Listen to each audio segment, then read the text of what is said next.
Good evening. Oh, my mobile. Hello, everybody. Hello, how are you?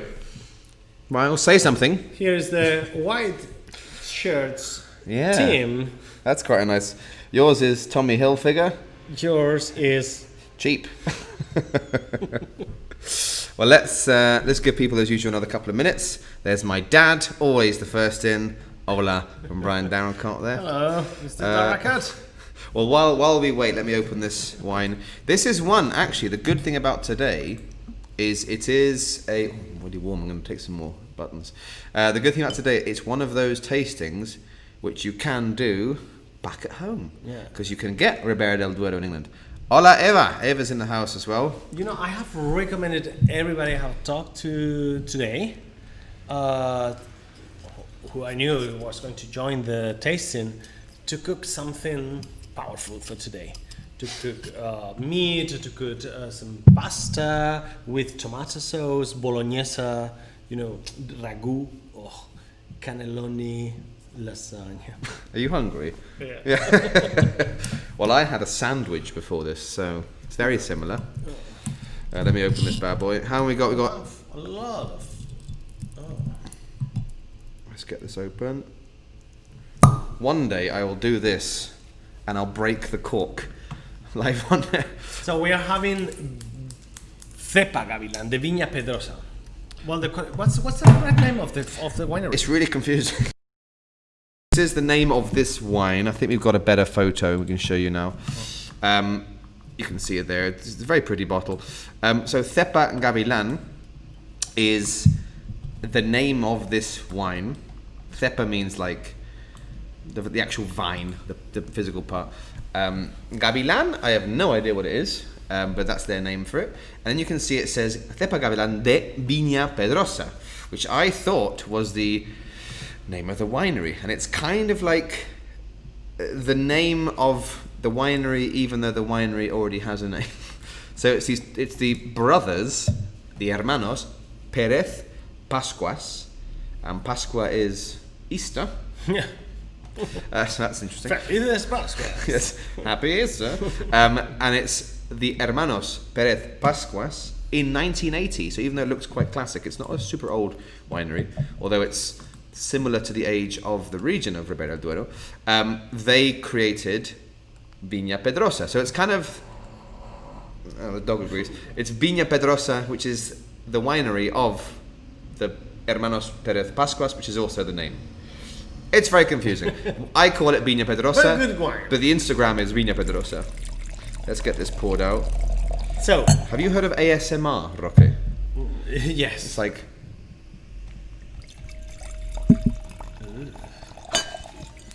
Go to sleep. So, in these tastings, we are visiting one of our favorite wine regions of Spain. Probably one of the most prestigious ones. And the most well-known outside of Spain, yeah. Why is it so good? Well, one-word answer. No, I think... Well, we're going to talk, of course, as usual, a bit about the climate and stuff. But the short answer is, for me, when you have... If you go to a bar in Spain and you order a vino tinto, they will offer you, often, Rioja or Ribera. Now, these are the two big boy red wine regions. I think generally, statistically, Ribera is a little bit better, probably because there's about 200 and something wineries in Ribera del Duero, and there's about 5 million wineries in Rioja. So statistically, you may more often get a sort of a better quality wine. Now, how do we define good and bad and better and worse? That's obviously objective. But Ribera always seems to feel a little more boutique, a little more small scale, focusing more on higher quality, whereas Rioja has that, but Rioja also has the ginormous mega bodegas that make the wines you can find in every corner store from here to Timbuktu. So I always say, if you're in a Spanish bar and you don't know what the Rioja is or the Ribera is, and they say, oh, Rioja or Ribera del Duero, go for the Ribera. It's just statistically maybe going to be a a better wine. No. Can we have a drink, for God's sake? Yeah. Well, first of all, cheers, my friend. Cheers, salud. Happy... When it is Wednesday, isn't it? Happy Wednesday. Oh my God, Happy so Wednesday. aromatic. Well, It's we lovely. have a lot of work to do here. Let's bring our technical sheets. You know, this piece of paper, Oh, wait. because we have a lot of information Wait. to write down here. Wait, before we do this, because we forgot this the first time we did it as well. We need you to take photos. Oh yeah. There is two things happening here. One is social media for us.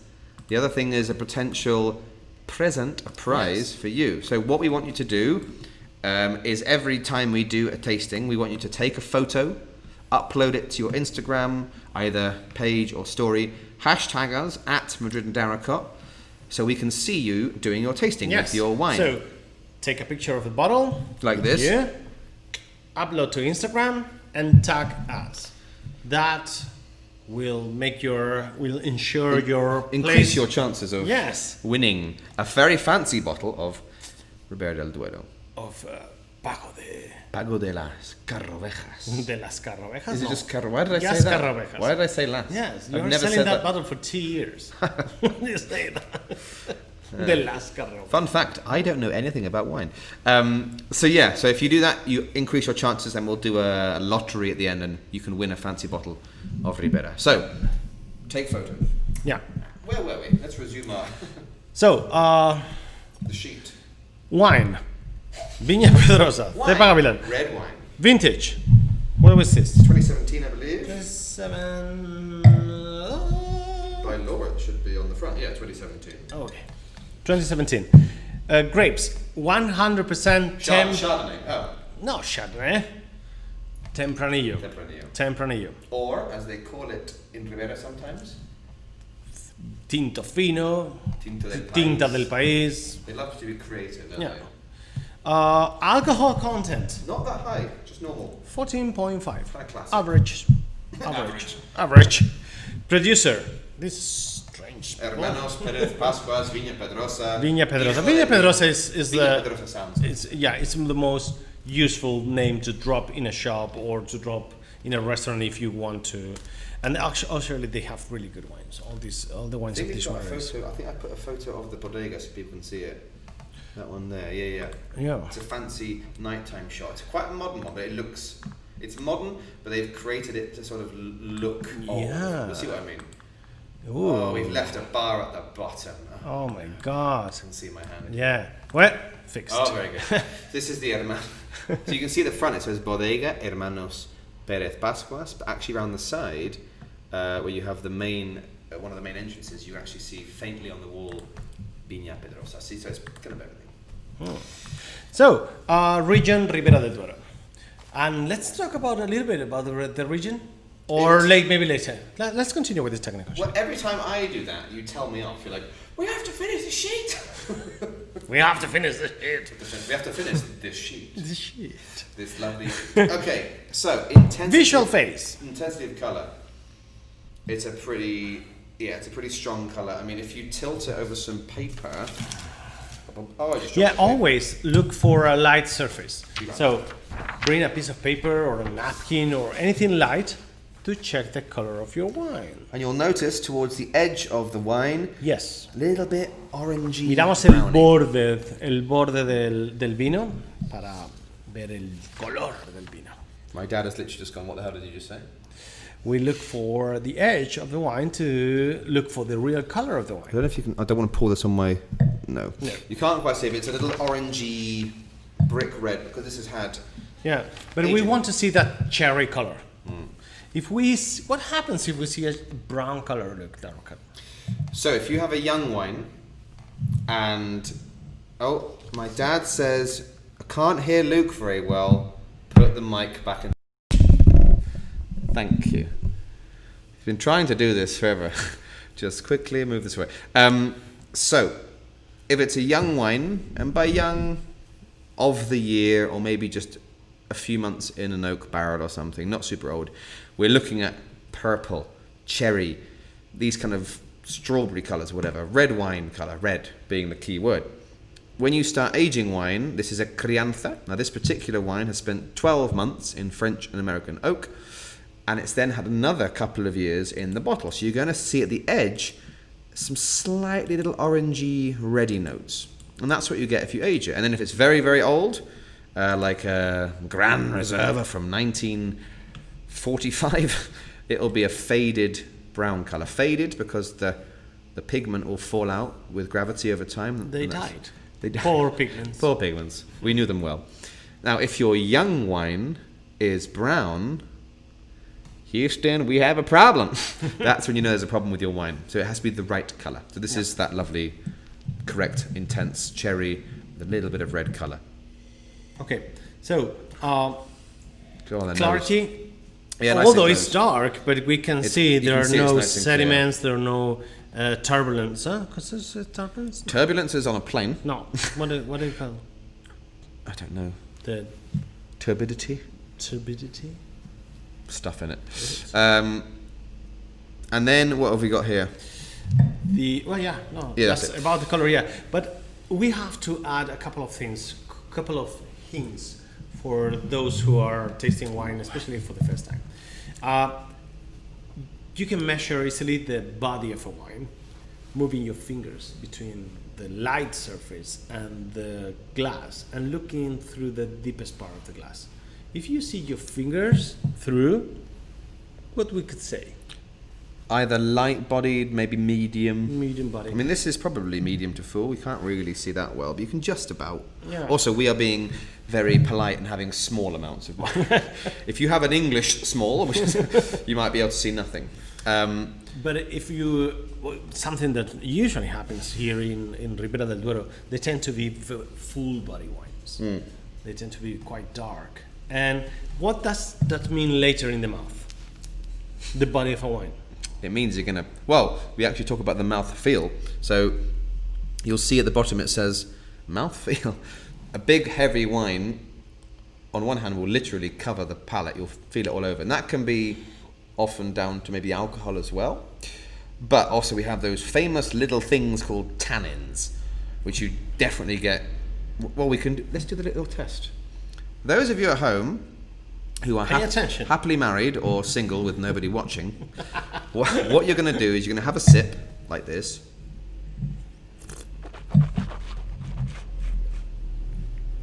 Then you're going to swallow. So dry. That dryness is the tannins. Oh. Now, if you do that same... Oh my God. Now we're going to do the same thing again, and we're going to open our mouths and lean forwards, chin chin. Ooh.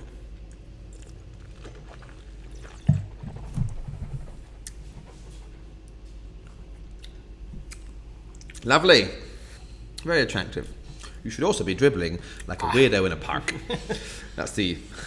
Well, that salivation is a reaction to the acidity of the wine. So with more acid, lower pH, the more you know. Yeah. So that's all contributing to the mouth feel. And basically. and what that does mean. The dogs, by the way, downstairs. Like. What that does mean. Why do we need to know how acidic is a wine? Well, a lot of this is to do with food. A lot of the time, if you are cooking, how dare you? I'm not a fan of cooking, that dog. If you're cooking a Mediterranean dish or a Western dish, the wine world is quite Western centric, and by that I mean when you think of wine and food pairing, traditionally you're not talking of Thai red curry. Most of the countries where wine is originally from, the foods and the wines kind of go together, and acidity is your best friend. I can still feel it. That salivation, that cleansing capacity of the acidity will help pair with more foods. So on one hand, it's telling them, how is this going to go with food, maybe that I'm cooking, or that we eat in this area. But also it's a question of balance, which I think is also on the end. Yeah. Let's move to the olfactory. Yeah, there's a lot of stuff going on here. This is where we want you, if you have a bottle in front of you, or this bottle, we want you to tell us what you can smell as well. So if anyone in the comments is drinking this particular wine... When smelling a wine, first of all, please stick your nose in the glass. You cannot smell a wine like this. No. Stick it to your face. Yeah, try to touch with this upper part of the glass this part of the nose, okay?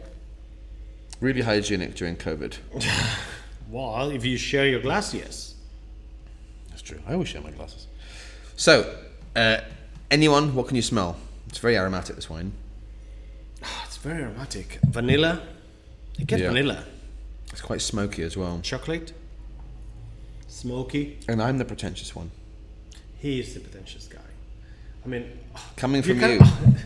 You cannot imagine how pretentious is Luke Darroquette, especially when we go to wine events and he's surrounded of other pretentious assholes as him. And he, they start talking in the same language and they... English? No. Wine-ish. Wine-ish. And they say, tennis balls. Don't say that. Violets. Sometimes. You literally went, vanilla and chocolate, you're the same. No, vanilla and chocolate is... I mean, you recognize vanilla and chocolate. You can recognize violets? Do you recognize tennis balls? I've never said tennis balls in my life. Have you ever played tennis? Never. Have you ever heard the word slander and libel? This is what's happening right now. Oh, gamey. Duncan Bowie says, cloves. Cheers. Cloves. Not cheers. That says, look closer, you blind arsehole. That says cloves, not cheers. I read cheers. Yeah, you did. It's hard. It's impossible to work with Spanish. Cloves. Do you think cloves? It's cloves, kind of it's kind of spicy and that kind of pepperiness and stuff.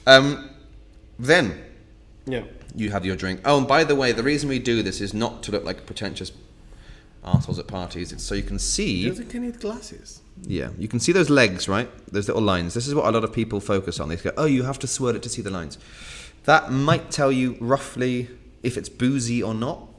The more alcoholic the wine, the more thicker, slower, or if it's sweet. So the more alcohol, the thicker and slower is going to be the drop. But we're literally, why are we doing this? Why are we doing that? Why do we swirl the wine? Wow, it needs to stretch out a little bit. It has been here for a couple of years, so you need to stretch out. You would need to stretch out if you were 2 years in a bottle. Yep. Also, it just blows the aromas towards your face. Yes, exactly. So yeah, I would say this is quite complex. Very strong aroma nose. quality, quite good. It's not too heavy. I'd say it's kind of medium to full body. It's quite fresh. This is, by the way, the youngest wine. The youngest wine they do in this winery is Crianza. And it's got a very long finish. Being a young wine, it has a lot of structure. And it's remarkable. The aromas. It's remarkable. It really is remarkable. So I carry on. It's so English. It's remarkable, really, this wine. That's remarkable. You are remarkable. Carry on. What is remarkable about this wine? I mean the structure. It's quite a powerful wine for being so young. I think it's quite. Well, it's not that young, but it's. It's got really, really strong tannins. It's to be very good with like a steak. Well, we saw people drinking this last week with roast lamb. Yeah. This kind of heavy roasted meat, can go quite well with this. My mouth is so dry. Right. That's the wine sheet. I hope you all filled it in. I hope you all... We haven't finished, Luke. We have not finished. I hope you are all still... Period. I have recommended, as I told you before, all kind of meat or, tomato sauce based pasta. Or toasted sandwiches. Suckling pig or pig. Barbecues. Alive or dead? Yeah. You want meaty, smoky... Carnoso is a good word, kind of food. Also, mushrooms would work very well with this wine. Mushrooms. No one's cooking. Temperature, 18, 17. Yeah.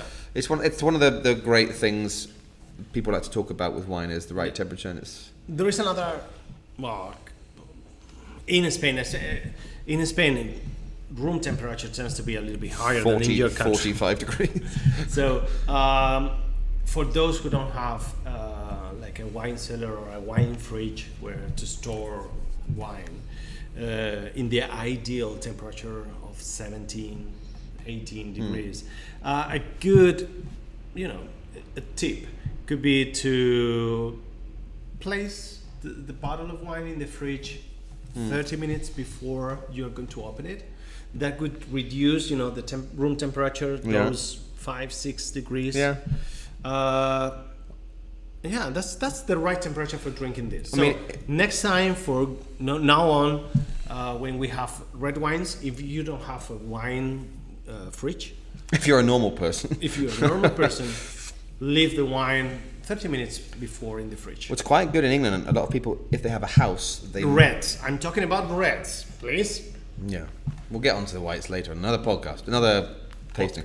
A lot of English people have a garage, and that's often a very good temperature, just having it in the garage. I store all of mine in the fridge anyway because of the disgusting temperatures we get here. But yeah. Price. This is 12 euros, 11 euros, something. 11, 12. About 12. Yeah. Very good price to quality point on this one. Yes, absolutely. Ribera tends to be more expensive than Rioja. The reason is that production is a lot smaller. Is smaller, and also is the quality is higher. Next week, a Rioja. And that's why normally the price of Ribera del Duero tends to be a little bit higher. But this for 12 euros, 11 euros, 11, 12 euros, I don't know. Yeah, if you go on like the apps Vivino and websites with reviews, it gets very high reviews, and almost every review goes, "What an amazing complex wine for so cheap as it is," And what glass would you? Well, I would go for the first one because it's the biggest one, so you can put more wine in it. Put more wine and enjoy better the get a aromas. nice big. Yeah. My dad actually has these very good, enormous, like absurd wine glasses, which weigh the same as this bottle, but you can really like get a good stare on. Now, like a big casserole. It's like essentially a Le Creuset pot of wine, just sloshing around. Now, we should probably tell these good people. I'm sure a lot of you may know, but maybe you don't know what it looks like. Maybe you don't know what it really is all about. The region of Ribera del Duero. Yeah. So here comes a pretty picture in about 3 seconds. And my parents. I don't know if I went here with my parents. So I've been to this place. Have you gone? To this little bit. 3, 2, 1. This is. Is this the castle? The castle of Peñafiel.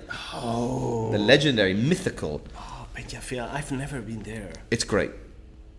It's not a bad little town. This wonderful castle on the top, which kind of sails over the countryside. It was not built for defense. It was built as a kind of a luxury, semi-defensive outpost where the Marqués de something or other could live.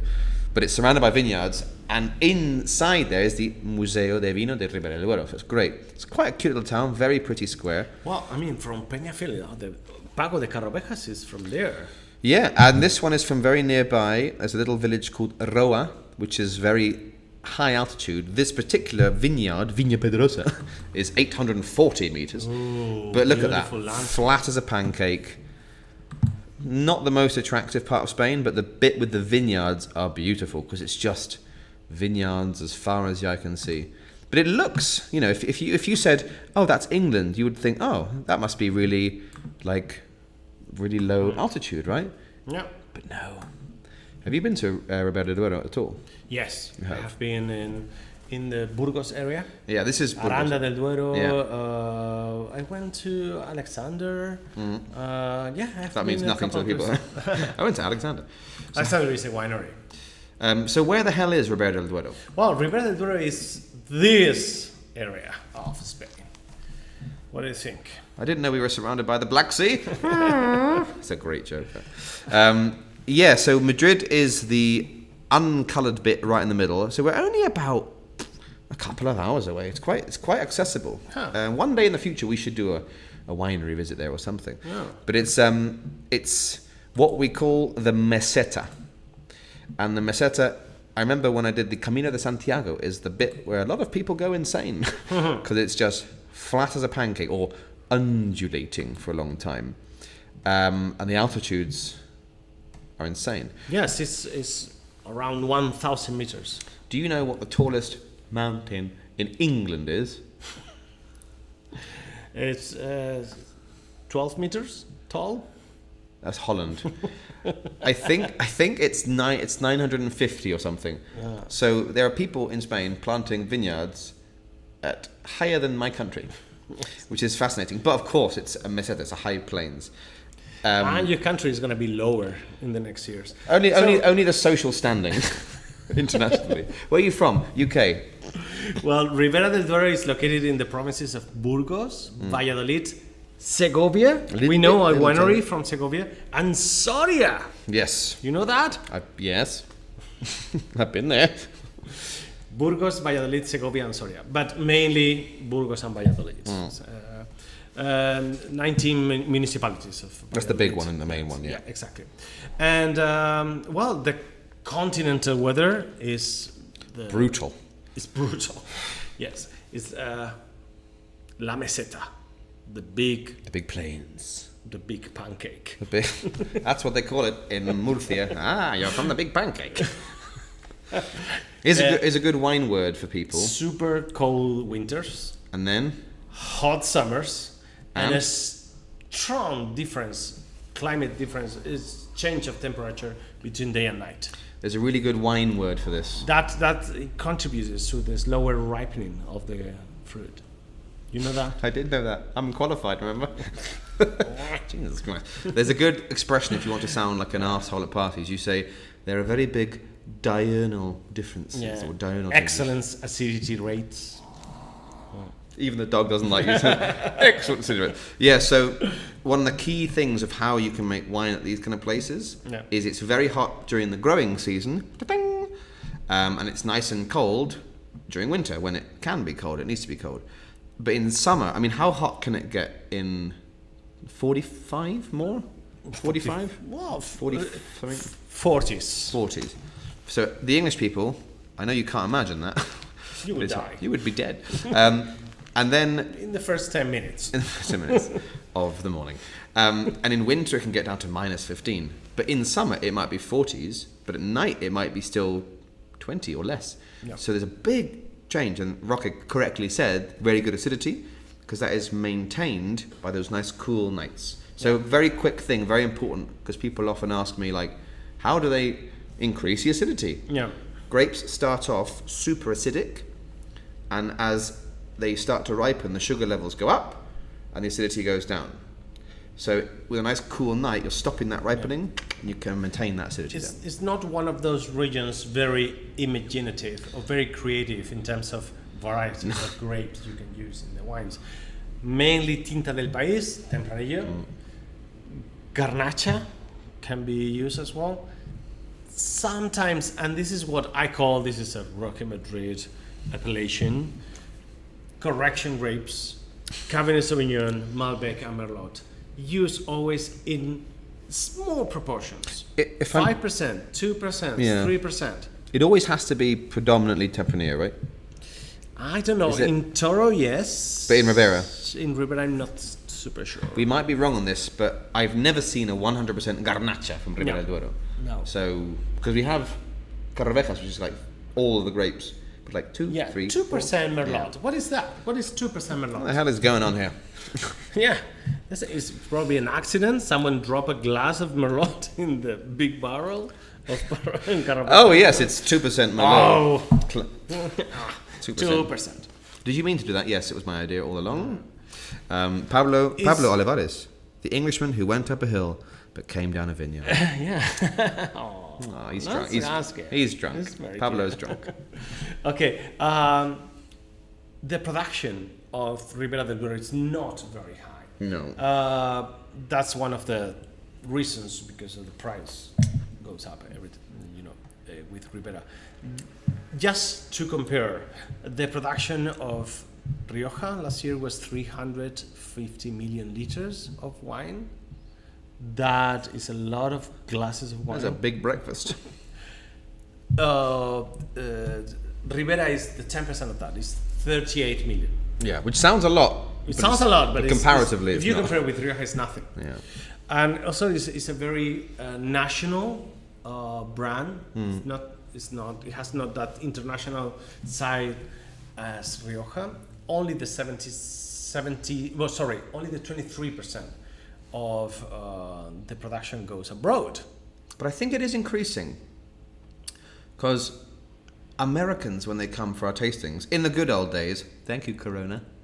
So if you're watching this in the future, there was this wonderful thing in 2020 called coronavirus. A lot of Americans are like, oh, I like Ribera. They know of it. They know of it. So I think it's getting more popular. But yeah, it surprised me that it was 77 national. That's incredible. That's more than like La Mancha. And La Mancha, no one knows. Matthias, do they actually grow these 2% grapes there, or do they bring them in from somewhere? No, they have to be grown there. Like it's either like Roque said, correction grapes, so they have a little plot for when they need it. But a lot of wineries, especially old wineries, they have a variety of grapes there anyway, so they would maybe pick and choose. So I would say most of the wines that we have ever had from Ribera del Duero are 100% Tempranillo. But some of them are like, there's a little bit of this and that.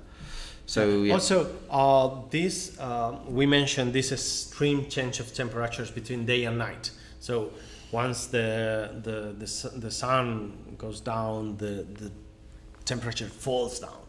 That increases the thickness of the skins, and that is gonna give us this extra doses of color, of taste, of tannins that you don't get in other regions. But that's true. You do get here, not only in Ribera del Duero, you can have it also in Toro, in other...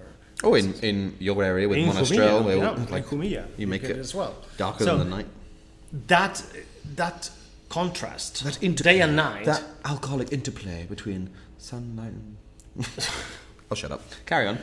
That is what the winemakers sometimes look for, to give more power to their wines. And also, like Rioja, Ribera del Duero loves barrels. Yeah.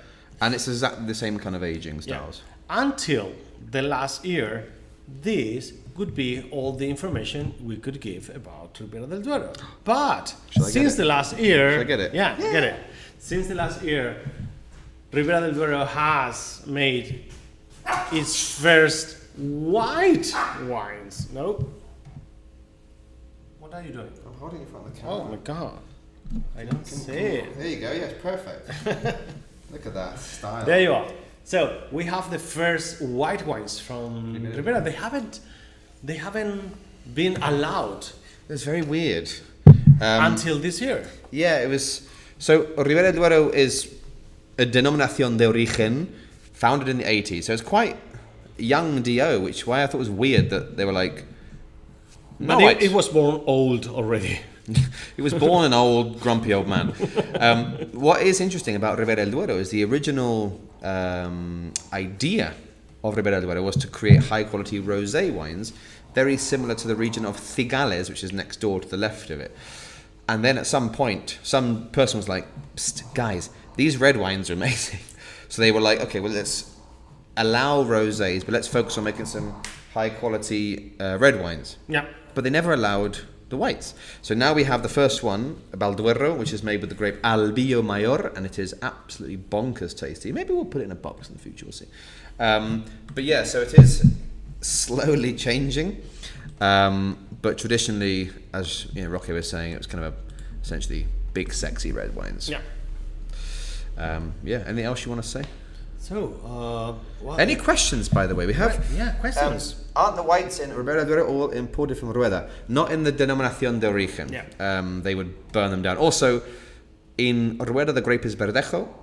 In proper Ribera wines, it's Albillo Mayor, which is only from the Meseta.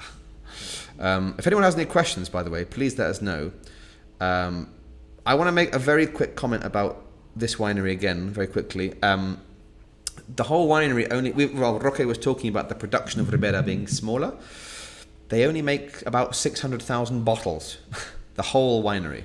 So if you imagine that the 3-year-old Crianza is the youngest, and it goes older and fancier from there with this wonderful Tempranillo. Do you have a photo of Tempranillo, by the way? Yes, we do. Tempranillo, by the way, we always talk about it. This is the superstar grape. Is this beauty. Oh, beautiful. Gorgeous. Oh. The most planted red wine grape in the country. Have you ever ate Tempranillo? I have eaten one. It's not the worst. It's not the nicest. It's quite dry. I had one in It's Toro. dry, It and, was- and it has a thick skin. yeah, it was like Eating eating a tea It's bag. not what we call uva de mesa. Not a table grape like Moscatel. Yeah.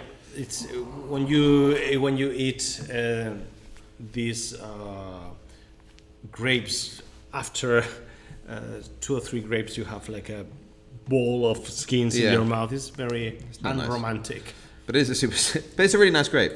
And on this winery, all of the Tempranillo is manually harvested. So they pick all the grapes by hand, which is a little bit... There's a big debate about this. It's a little bit of a marketing thing. It doesn't mean necessarily the wine is better or worse, but it's always quite a nice thing to hear that they're picking it by hand, because it means they can really quality control every grape. That's kind of cool for a winery which only makes 600,000 bottles, but the big boys can never. Tempranillo is the king of the grapes here in Spain, right? Yeah, I mean, it's Tempranillo is the... What is the most planted grape? Airen. But reds. Tempranillo. Tempranillo. By quite a way. far. Then it's Bobal, everyone's favourite. What? Grape. Blubble, blubble. Well, Airen is a big wow. Michael Bublé. Airen? Sounds like Bobal? Michael What Bublé. is going on here? Who are you? These weird words. And then number 3 is Garnacha. Yeah. Bobal, it just sounds like Michael Bublé. It's quite fun. But Tempranillo is the king. Yeah. A lot of that is down to La Mancha and Rioja. Actually, Bobali is an autochthonous grape from the area of Requena, Valencia region, and it has been used for a long time as a grape for bulk wine. But recently, they are working hard on it, and they are doing excellent wine. So I have to say, what I like about Bobal is it's one of the grapes people come in asking for. Nobody goes, "Hi, do you have Tempranillo?" You go Rioja, Ribera, Toro. You ask for the region, but people go, "Oh, do you have any Bobal?" It's kind of cool, even though it's the second most planted grape. So you think it's everywhere. People order it by the grape, which is quite cool. So yes, the Hermanos Pérez Pascuas, manual harvesting, small production. Matthias, unrelated to Ribera, what happened with Rueda last year? There was something with them being allowed a red or another grape. Are the regions in competition with each other, given that they're not far apart? That's an interesting point. I believe, I can't remember what it was. There are reds, there are reds made in Rueda, but I think the whole point is they wanted them to be allowed in the denominación de origen, because Toro has got white wines in the denominación de origen. They use a grape called Malvasia. You can buy them in our shop. Really good, by the way. But I've never even seen a red wine from Rueda. Never. So on a commercial level, who cares? They don't exist commercially. That might be because they're not allowed in the denominación de origen. So I don't know what the current status is. I don't have Twitter. I don't follow the news. But I'll check it. Them being allowed in the DO was new, right? Yeah. So if it is allowed, it's brand new. Yeah. But I don't know if it has been allowed. But if it has been allowed, it's really, really new. Yeah, always take in consideration that denominaciones de origen change the rules normally, not quite often, depending on how classy they are or how classic they are. Not how classy, how classic. Yeah. Yes. The most conservative ones like Rioja, Ribera, or Toro, or these ones, they hardly change their rules. The new ones, they try to, fight for their room in the shelves in shops, and they try to please customers. Yeah, but it's looking interesting. for new wines, new grapes, new versions, blah blah blah. So they are more flexible. But I think it was interesting what you said about Ribera del Duero being born old, because it's not very old. It's not very old, but it behaves old. Yeah. Whereas, not Jumilla, we had it the other day. Was it Arlanza? No. Valencia. We had. You and I had a bottle of wine from a denominación de origen. You were like, oh my god, it's from 1940 or something. Really, really old. I think it was like Valencia or Alicante, and it's really old denominación de origen, but it behaves very modern and cool. Yeah. So it is interesting, but yeah, I think that is true. You have like the more This is how we have always done this thing. We should not change. Why do you use German accent? They just sound so much more strict. I can say that because I have German family. Don't hashtag us. I love the Germans. But yeah, it is true. I think Ribera is maybe one of the most sort of stubborn. Matthias there. Yeah. Yeah. Ribera is, I have always used this allegory. In terms of soccer, football, Rioja and Ribera is like to mention Real Madrid and Barcelona. Yes. Something like that. It's like two complete different styles. But the same sport. Two eternal enemies. I wonder if they hate each other. Maybe they don't. I don't know. Well, I would like to ask them.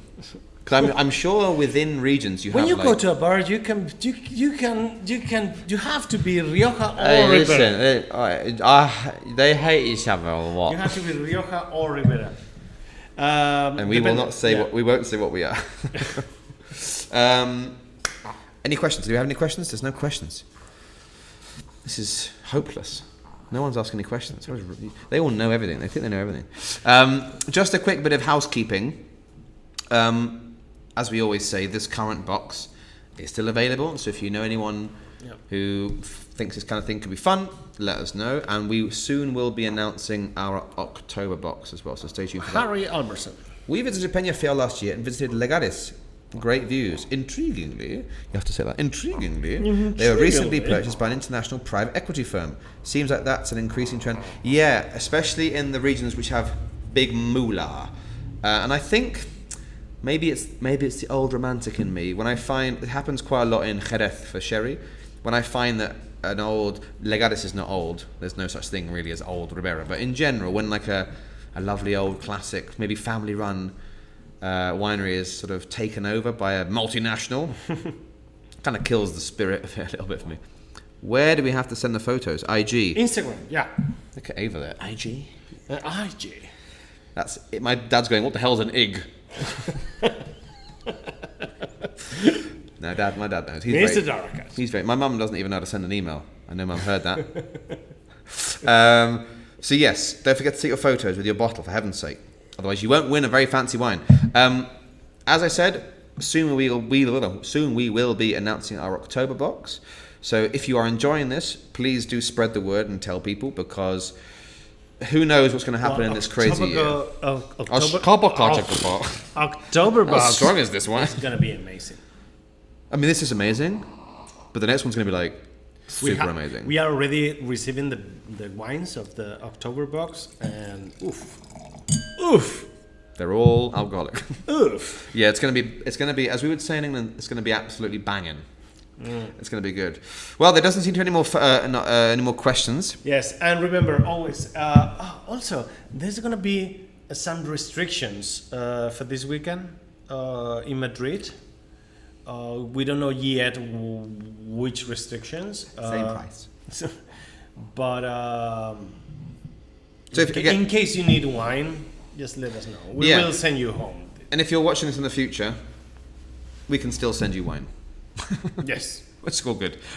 If you're seeing this in 2025, do you remember coronavirus? Yeah. Duncan, it's the same price. That every box will be 75. While Madrid and Daracot is open, there will be hope.